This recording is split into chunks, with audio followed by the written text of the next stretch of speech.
My dear fellow countrymen, today I speak to you as an Indian deeply concerned by the impact of the Iran war.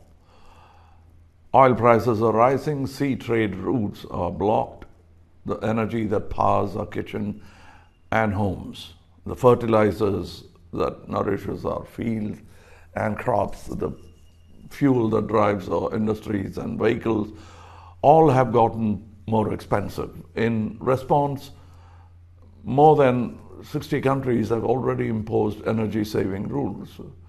We recently heard Singapore's Prime Minister asking his people to prepare for tough times ahead.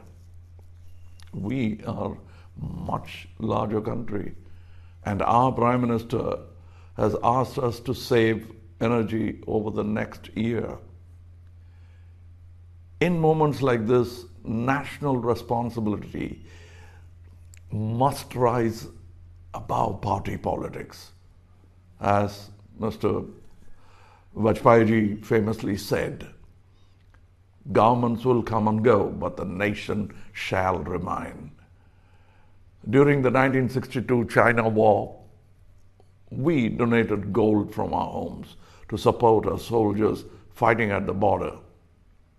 In 1965, when India did not have enough food grains, Lal Bahadur Shastri Ji asked citizens to skip one meal a week for the whole nation.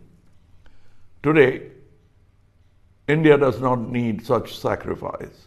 Surely, we must do this for a country when our parents did much more. As a centrist, I must also acknowledge good work, irrespective of my political alliances.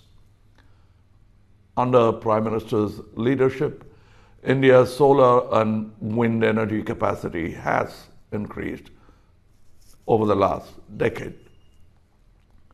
I'm encouraged by recent investments in coal gasification, renewable and nuclear energy. These are important steps to reduce our dependence on foreign oil and gas. At the same time, sacrifice cannot be expected only from citizens. Governments too must share the burden. Therefore, I request the Prime Minister to convene a national summit of all chief ministers. Both the central and state governments should work together to protect the common man and do two things immediately. First, state taxes like VAT on petrol and diesel should be reduced. And secondly, train, metro, and bus fares should also be reduced so that more people can shift away from private vehicles. Remember, every unit of energy saved today strengthens India tomorrow, and every drop of oil saved protects the poorest Indian from inflation. Geopolitics will affect pedestrians on the street as much as the high-flying rich. But if we face this crisis together, India will and can emerge stronger. Jai Hind.